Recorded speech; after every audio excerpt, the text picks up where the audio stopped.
So before we get into this review, if I sound like I'm stuffy or I sound like I'm sick, it's because I am sick. So I've been dealing with a few different illnesses and different, things that are holding me back, if you will, infections of the sort for the past week and a half. So I do have an obligation to abide by this embargo. So I'm gonna have to work through this for a little bit. I feel like I've conjured up enough energy and platinum power to do this recording for Jett the Far Shore. But yeah, so if I sound kind of stuffy, sorry about that. I'll be back, I assume and I hope, to, to 100% health very, very shortly. But let's get into the review. Initially unveiled at the famous PS5 reveal event in June 2020, Jett the Far Shore, developed by Super Brothers, marked one of the key indies to be released for the PlayStation 5. Its initial trailer was, for me, quickly forgettable, with seemingly little to no context of what the moment-to-moment gameplay would consist of, but comparisons to interstellar travel stories and grand excursions into the depths of space were drawn, which were themes that spoke to me, being a fan of sci-fi. However, as previews came out last month that weren't doing Jett the Far Shore any favors, I'd reach out to POPAGENDA for a code to review this game for PS5 to judge it for myself. Even though it didn't grab my attention at first, upon finishing the game, my thoughts are mixed and sporadic, with the writing of this review taking me days to reflect on before even opening up a document on my MacBook. While I agree with a lot of the critiques I heard about during the game's preview, Jett the Far Shore does a lot of things right and has a purpose for existing. It's just hard to truly recommend this game to the average player, given some pretty major downsides. However, if you're willing to give the game a shot after this review, I think you'll walk away with some positives that I never anticipated walking away with. The best place to start with Jett the Far Shore is really its story. Well, mostly the best place to start. You play as May, a scout who is also considered an anchorite tasked with setting off to a far distant ocean planet to carve out a new home and future for civilization. Your journey is not a lonely one though, with your direct partner named ISO and other scouts accompanying you on your journey that often take up other tasks that you're not dealing with as you complete yours. While yourself and your fellow scouts reconvene at ground control after a long day's work, much of the game consists of surveying and learning about this new planet and overcoming obstacles that come in your way. The plot takes May and other scouts down interesting lines of thinking, delving into the true nature of the mysteries they encounter and why they were even chosen in the first place for this mission. It's a very cryptic storyline that was kind of hard to follow at times for reasons I'll get into later on in the review. But in the midst of exploring this new world, cooperating with my fellow scouts on problem solving, there's something religious about this game's narrative that I haven't really fully taken in. On the surface it may sound like a No Man's Sky clone or something that doesn't sound that enticing, but I always was drawn to know more about the game and learn what comes of May and her scouts by the end of the story. I just wish the game's story was more accessible in some ways and didn't really feel the need to be shrouded in mystery at times. Some of the concepts in Jett the Far Shore are incredibly interesting and worth your time. However, the game's design itself hinders your ability to reach into those notions that at times frustrated me, although to give them credit, maybe that's the intent to a certain degree. Maybe that's a part of my feeling upon completing the game, where I felt the need to let it sit with me before coming to terms with what I had just played through. While I think a bit of that is true, the latter about the game's design really doesn't help it.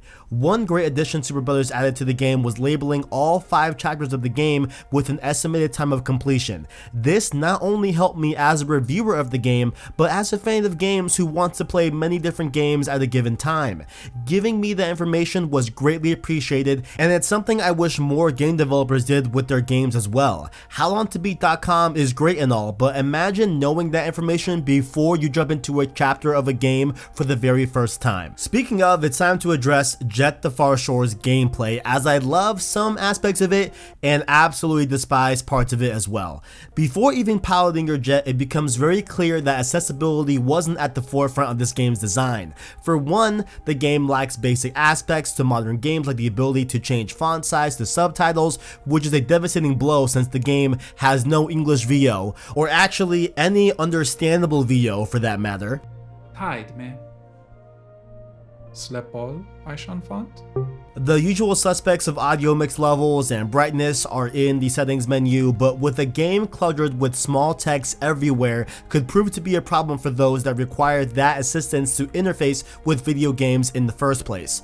So what's the moment-to-moment gameplay for Jett the Far Shore? Well, it's gameplay that once I got the hang of, I actually started to enjoy. As you pilot your Jett across these massive open spaces, whether it's white-capped waters or alien landscapes, it's pretty relaxing and satisfying. It reminds me of, dare I say, 2012's hit Journey and its free-form, floaty type of feeling as you race across the game's environment while trying to maintain your speed due to a threat of overheating. You'll also have to use tools like the grapple hook to interact with different items in the world, or the nifty and very helpful resonator that allows you to find specific objects via colored waves that pick up different frequencies of interest. The resonator also gives you access to scanning different aspects to the environment that definitely reminds me of No Man's Sky in that aspect, giving you a lot of different info about this specific item or plant or creature and how they intertwine with other things in their world as well. While all of that sounds great, for me it took a little to get a grip with the controls, as I found that kind of clumsy and hard to understand initially. I could be alone in this thought for all I know, but many times during my playthrough I found myself completely losing control and having to stop what I was doing to regain my footing again. After some thought, I pinned down that at its core, the game feels really good when you're at top speeds and collecting mist to go further without stopping, while the gameplay kind of falls apart when it wants you to slow down and grapple items to interact with other species on the planet or set up a camp. I also feel like the game gives you a specific item way too late in the game that could have been super helpful during the game's early hours. I just found myself questioning why certain decisions were made during development, one being the absence of English VO and in its place some random gibberish. I don't know how big Super Brothers is as a team, so maybe the task was too much or too expensive given the game's budget, but man, the game will throw pretty important dialogue in the middle of gameplay as you're piloting your Jett, making it virtually impossible to understand what they're saying because you're subjected to reading the subtitles. It's a really frustrating aspect to the game that has intriguing instances, lore, and dialogue that's bogged down by you having to choose between it and literally playing the game. Although to be fair, it's not always like that though, as there are many sections where you're in first person having a conversation, which allows the dialogue to take center stage. It's just a shame that the game doesn't allow the narrative to be at the game's center when it's interesting as well all the time. Having all those negatives aside for a second, I found a lot of beauty in the game's visuals and music for the most part. There's some great awe-evoking moments in Jett the Far Shore's intro, from piloting your Jett for the first time to taking off into space. The game has plenty of moments like this that I loved. The game is covered with colorful, vibrant scenes that I love spending time in, from deep blue oceans to punchy pinks of a rising sun. What's ironic about this game visually is the game's character models, which I did not enjoy. One could say it's the game's art style, which is entirely fair, but man, I really did not find them visually appealing at all, which for me made the game's first-person dialogue-heavy segments leaving a pretty sour taste in my mouth visually. However, what was consistently good throughout the game was the music and audio effects for different items in the world.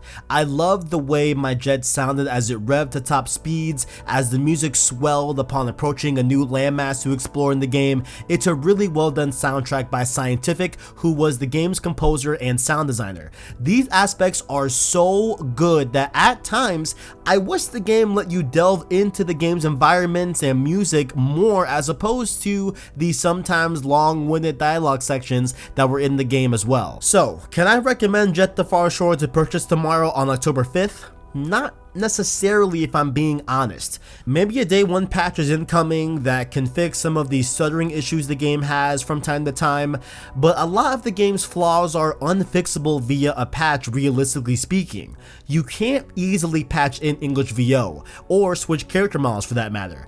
I'm sure we're way beyond the point of making the controls feel better when asked to do a specific precise movement in the game, along with not having some of the game's story and lore being hidden behind gameplay.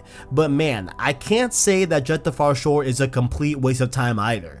It's beautiful visually in terms of environments. The premise of traveling in search of a new home, along with the story bits you do get, is incredibly intriguing, and piloting your Jett at top speeds in an open environment is really fun and gorgeous.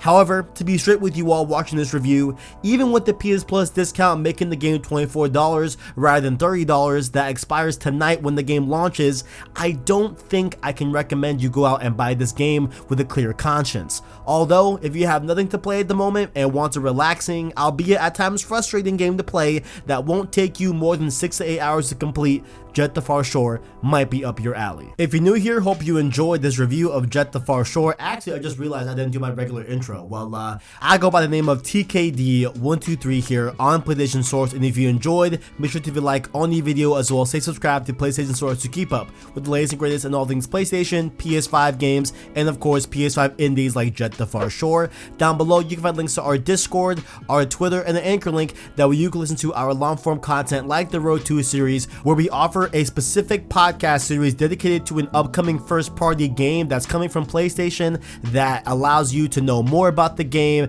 get info about the game itself, and fan out and geek out with us on podcast leading up to release, ending off with a review, spoiler cast, and such. I'm really proud of the Road 2 series, and the next one, of course, is Road to Forbidden West. You can be prepared and subscribe on Apple Podcasts or Spotify or Google Podcasts, wherever you listen to podcasts. Just find that link down below. That Anchor link will take you to all of those different outlets where you can find the service of your choice. Hope you all enjoyed. Thank you all for watching, and as always, greatness awaits.